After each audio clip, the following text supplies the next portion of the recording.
Ang tsansang maaprubahan ng interim release request nitong si dating Pangulong Rodrigo Roa Duterte na natili pong mababa ayon sa accredited lawyer ng International Criminal Court. May report dyan ng Bombo Radio Rojas.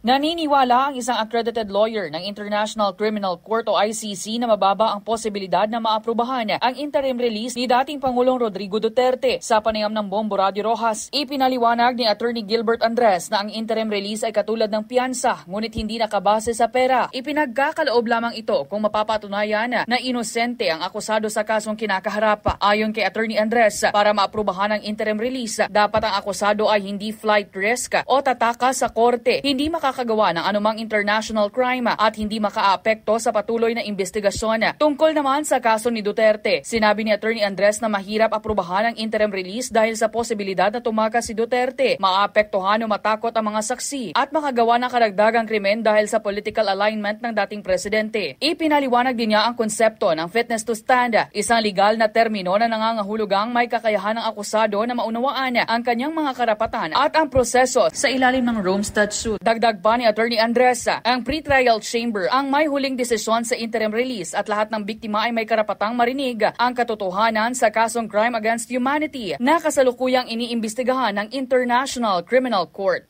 Well, kami naman sa mga hanay po ng biktima ng war on drugs, I think the three panel experts can actually recommend what will be the mitigating ways para po makaparticipate si Mr. Duterte sa trial or sa confirmation of charges.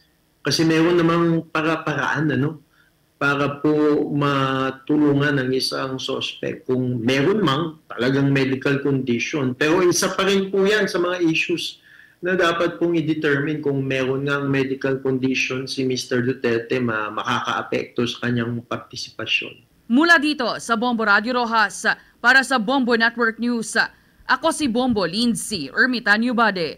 This is Bombo Radio Philippines, the number one and most trusted source of news and information.